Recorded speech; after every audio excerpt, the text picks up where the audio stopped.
Najprej lepo prosim za en aplavz režiserju, torej znova Daliborju Mataniču.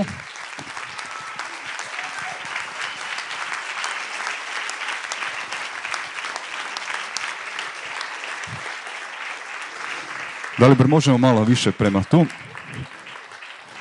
Seveda aplavz direktor fotografije Marko Brdar.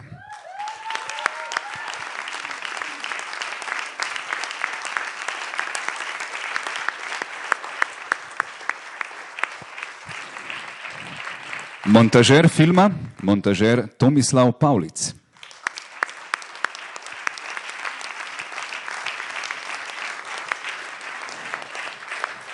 Mešalec in oblikovalec zvoka je bil Julij Zornik.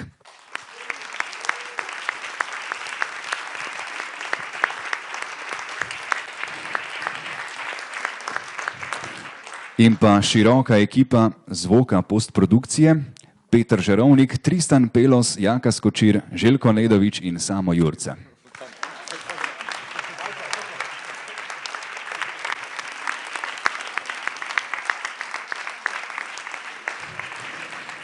Potem je z nami kamerakar. Kamerakar vlogo je opravljal Marjan Jelnikar.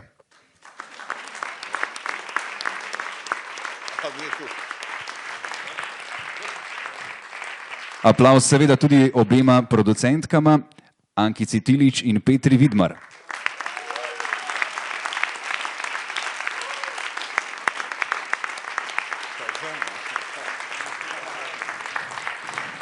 In pa še edini prisotni igralec, Nejc Cijan Garlati.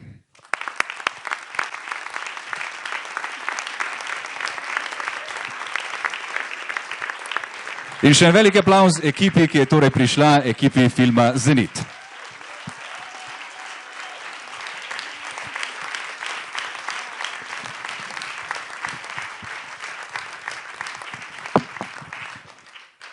Evo, krediti su se baš završili, tako da možemo početi.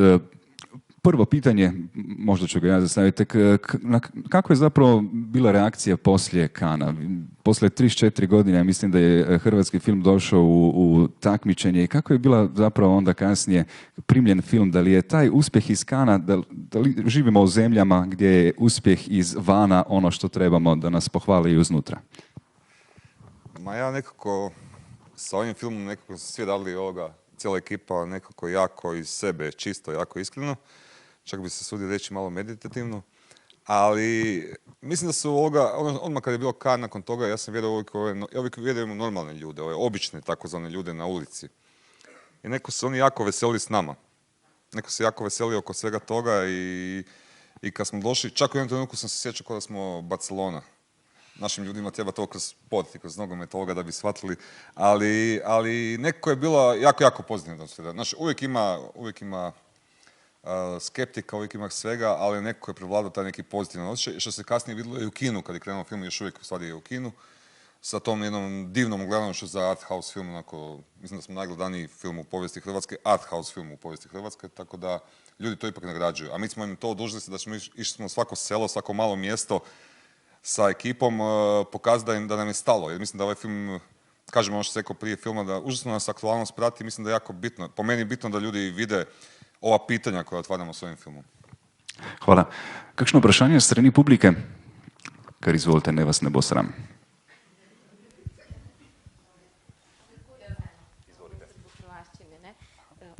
Mislim se slišimo. Mene zaista zanima zašto je pesma Amerika od Idola kao light motiv kroz sve tri priče. Jako je bitna stvar, ja mislim, u toj mladoj generaciji koju imate u prvoj dekadi, taj neki prikaz, baš sam puno proučavao te mlade, čak radio neke dokumentacije o tim klincima koji su bili u ratu, a to su klinci u tom doba. To je ta nevinost koja je srušena u jednom trenutku, jednoj sekundi, a to su klinci koji nisu htjeli to, nisu znali šta je to i užasno su nevini išli to. Znači, kad imate pričate o ratu, uvijek su neki primitivci. Ili neki bradati, ili neki naci. Nije, ovaj rat bio gdje su neki ljudi po selima išli normalni, ko svagdje u svijetu danas. To su ljudi koji nisu bili spremni za to. Jednostavno su izgubili nevinost u jednom danu i to sam htio pokazati recimo preko brata u prvoj priči da to su neki normalni klinci koji slušaju neki rock, neki punk, a Amerika je baš neki kultni simbol, u stvari, po meni, 80-ih, ono. Bilo mi je divno kad smo, baš prije početka snimanja filma sam se čuo s Vladom Divljanom, on je rekao, ako je za vas, ako to radite, evo vam pjesma, nema nikakvih problema, i onda je preminuo, nažalost, na ovo proljeće, ali mislim da to nekako se ukopava u taj teritorij, jer to nije, rat je stanje gdje idioti vladaju, ali ljudi koji su involvirani u rat nisu idioti, nisu primitivci. Samo izvolite. Še kakšno vprašanje? Izvolite.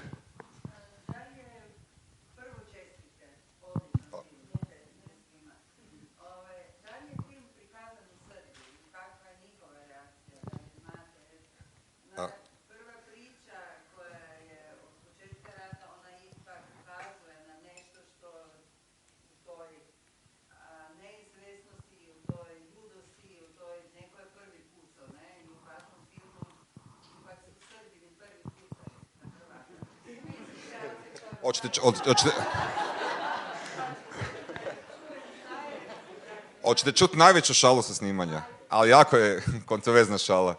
Znači, čovjek koji ubije je Slovenac. To je slovenski Hrvatska.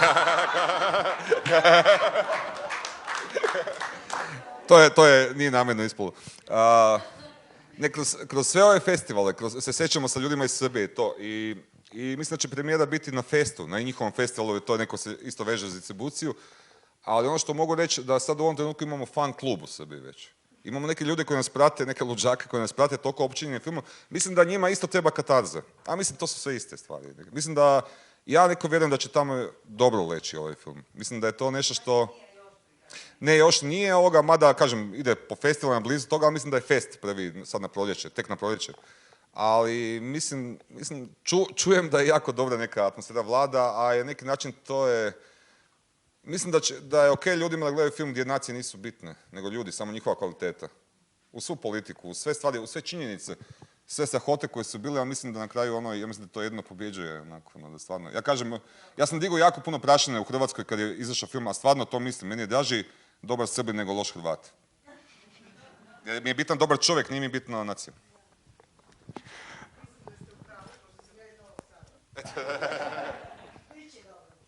Hvala.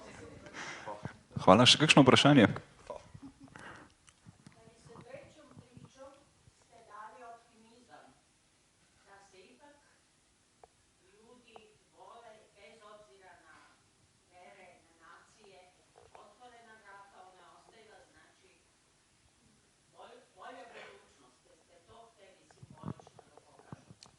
Pa mi smo radili ovaj film da se izborimo za ta otvorena vrata.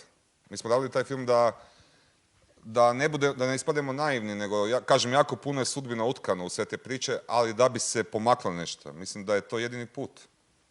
Mislim da ako se pusti, vidite kako u zadnjih mjesec dana najavljuju da će biti za 20 godina novi sukob na Balkanu. To je točno ovo što pričamo u filmu. Svakih 40-50 godina ide neki novi sukob. Tako da mislim da je to bitno, ali to je do svakog pojedinca. Mislim da to nije... Politika sigurno tu neće više ništa napraviti. To znamo već danas da politika diže zidove stalno. Mislim da je na individualcima, da je na umjetnosti da pokušava ljude pomaknuti na tom levelu 2, neki novi nivo ljudskog ponašanja, to je tolerancija, to je oprost, jako bitno za Balkan. I mislim da je ljubav kao neki viših ljudskih principi. Zato, kažem, to je bila borba za otvorena vrata, cijeli film. Kako doći do toga? Hvala.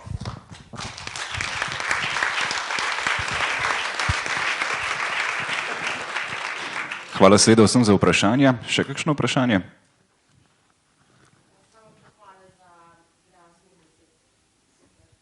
Pohvale za glumu. Za glumu, da. Film je sniman neki radijus od 50 km od Knina u Hrvatskoj, znači neki simbol. Prva stvar je bio simbol to nekog početka rata u Hrvatskoj, ali ono što recimo Marku i meni je bilo posebno bitno je ta neka priroda koja je još uvijek netaknuta. Znači to je neki divlji kraj koji još uvijek civilizacija nije toliko zgazila. Da, osiromašen, užasno osiromašen, još uvijek pun tenzija, a s druge strane nepredvidljivo lijep. I to je, ja mislim, neka mjesta gdje se mogu barati i pričati o nekim većim stvarima. Še kakšno vprašanje? Izvoli. Dalibor, kako da ste odabrali Brdara za DOP-a? Pa kao sve u svom životu ja ti baratam instinktom.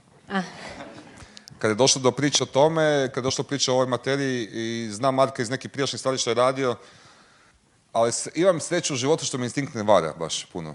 Znaš, i mislim, osjećam sam tu u jedne sekunde da je on idealna osoba, a to nam se pokazalo na snimanju. Super. I pohvale za fotografiju, super. Ja mislim da to trebate još puno puta pohvaliti. Mislim da je ovo nešto što svakdje u svijetu, gdje god dođemo ovu fotografiju, ljudi govore ovo je nešto spektakularno, jer je intuitivno. Mislim, on ne voli da ga hvalim, ali moram ga. Pa dobio si nagradu na našem festivalu u Sloveniji, jel? Izvolite, Marko. I pitanje za Marka. Zapravo, kako možemo reći, što se tiče fotografije, što je bilo najimpozantnije, najteži dio možda za vas, za vašeg rada i surađivanja sa Daliborem? Pa zapravo, ovo snimanje je bilo fizički jako, bom kar prešalil na slovenščino. V bistvu je bilo zelo naporno snemanje, kar se tiče fizičnega, ampak v nekem tem, ponovadi, včasih se zgodi, da ti kakšne stvari odvzemajo energijo, ampak pri tem snemanju je bilo ravno obratno. Vse je napolnjevalo z energijo, Dado je enkraten motivator in v bistvu ni bilo problematično sploh snemati, ampak je bil tak joyride, v bistvu zelo naporen, ampak hkrati je energija bila neizmerna. Te izmatranosti noben praktično ni čutil, ampak bi nadaljevali tudi brez spanca do konca, tako da to je to. Prevajala pa ne bova. Ne, ima jedna stvar ovoga što pričamo, kako smo, dosta stvari smo dali uopće da nismo komunicirali, nego samo smo gledali. To je dosta neinstinktivno i podsvjesno nekoj razini smo dali, što je divno. Ali smo zaključili da ima jedan jedini moment kad smo se posvađali na snimanju ovog filma. A to je bio moment kad smo jedan druga počeli optuživati koji kome je ukrao upaljač. To je bila jedna svađa u ovom filmu. Evo, še kakšno vprašanje? Izvolite. Zapravo nije pitanje, samo jedan komentar. Zvuk u ovom filmu je nevjerovatan. On od početka, ne veze, čujem, on je hvala. A od početka gdje je više tišine i gdje su mogući fini osjećaji do te treće priče gdje je bombardiranje, tako da sam ja si poklopila uši, nisam mogla izdržati. I to mi se isto čini da je, mislim, jako dobro film ide u svim aspektima, a naročito zvuk koji obično je nešto što ne zapamtiš posle filma, u ovom filmu je jako upečatljiv i jako dobar element. Da, hvala što ste to primijetili. Ima jedna stvar koja dobro ste zapazili. Početak je neka vrsta nevinosti, uništavanje te nevinosti. U nekom spiritualnom, duhovnom svijetu je jako puno tišine i mira. U materijalnom svijetu je jako puno buke, kao u trećoj dekadi, gdje je taj površni svijet u stvari već zagazio. A ja sam imao čast što sam radio tu sa braćom Sinkaus koji su radili muziku, koji su by the way DJ u ovoj sceni, predivni muzičari koji rade jako puno ovoga po svijetu, i sa jednom ovog cijelom plejadom ovih tu slovenskih meštara, znači Juli Zornik i njegova ekipica ovoga, koji su radili divne stvari ovoga zvučno. I to je bilo stvarno, što bi rekao Marko, još jedan audio joyride. Ali stvarno puno smo radili, ne znam, hoće li Juli nešto dodati? Puno smo radili. Največ tega je že povedal. Mislim, kar prije do te dinamike, da na koncu prije ta glasba toliko na glas, je v bistvu Dado bil največji napotek, da to mora biti do konca. To spravi, kolikor se da na glas. Ni važno, če gre čez, karkoli, če bo kdo oglušil, ampak sam daj na glas. Ostalo je pa zaradi tega najbolj toliko tiši pol izpadlo. I uspio je. Nakon Kana su pisali francuski mediji, francuski kritičari da smo uspjeli testirati kvalitetu audio sustava u kanskim dvoranama. To se stvarno sve treslo. U Puli u areni smo uspjeli napraviti da se drmaju stolice, što je nemoguće pred 10.000 ljudi. To je stvarno... Tako da, jako puno smo radili na zvuku, dobro, ali kažem, neko je u samom kontekstu filma sve na intuitivnom, tako je i te zvučne stvari, i ti glasovi, i ta priroda, i muzika, i sve to stvari se stapa u jednu scenu, jednu sliku koja je u stvari dolazi iz likova, dolazi iz karaktera samih. To je njihov neki unutarnji svijet, na tome smo dali od početka, tako da drago mi je da to osjećate.